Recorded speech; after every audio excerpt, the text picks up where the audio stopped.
Salut les amis, j'espère que vous allez bien. Donc aujourd'hui c'est la suite et la fin du shooting avec Lise.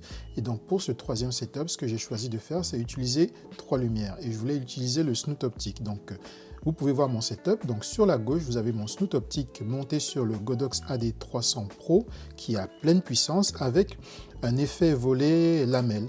Donc voilà. Et ensuite, vous avez donc au milieu le Godox AD600 Pro avec un bol réflecteur qui est à un 32e de puissance.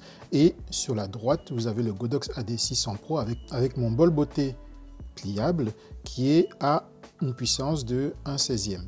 Afin de mieux comprendre le setup, voici une explication de chaque lumière. Donc ici, vous avez la lumière avec le snoot optique qui est projeté sur le fond. Donc du coup, on évite de projeter sur le modèle, mais je projette vraiment sur le fond. Et donc du coup, ce qui se passe, c'est que la lumière est très sombre sur le modèle, on ne voit pas le modèle. Comme je vous ai dit, j'ai mis le flash à pleine puissance. Ici, on est sur un flash qui fait 300 watts, mais comme le snoot optique va absorber beaucoup de lumière, va faire perdre beaucoup de lumière, donc du coup ici, malgré le fait qu'il soit à pleine puissance, on aurait pu avoir le modèle un peu plus éclairé ou un peu plus de dispersion de lumière, mais non, parce que le snoot optique vraiment fait perdre de la puissance. C'est pour ça que en dessous de 300 watts, c'est vraiment très compliqué vraiment d'avoir quelque chose un bon résultat avec un snoot optique. Vaut mieux partir de 300 watts, 600 watts, 400 watts, 800 watts pour vraiment avoir quelque chose vraiment de très puissant. Ensuite, j'ai la lumière donc, du milieu qui est le bol réflecteur. Voici ce qu'elle donne. Elle va permettre d'avoir une lumière assez plongeante. Sur le côté droit, nous allons avoir moins de lumière, donc du coup, vous allez voir des ombres qui vont être vraiment sur son côté droit. Donc cette lumière, c'est vraiment la lumière principale de notre shooting. Donc c'est pour ça que vraiment le placement est vraiment primordial parce que c'est ça qui va découler de la troisième lumière que je vais rajouter qui va venir justement agrémenter cette lumière principale. Donc cette troisième lumière va être une lumière vraiment qui va déboucher les ombres.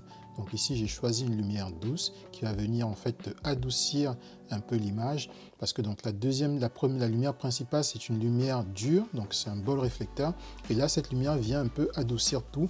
Toutes les ombres vont être un peu adoucies, donc du coup c'est vraiment quelque chose de primordial pour ne pas avoir une image trop contrastée.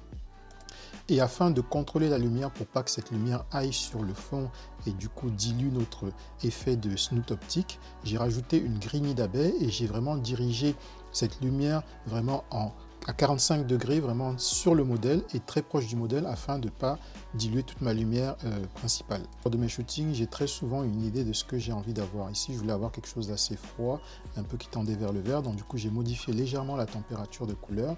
Et ensuite, j'ai fait un color grading avec Capture One et ce qui m'a permis d'avoir ce résultat que voici.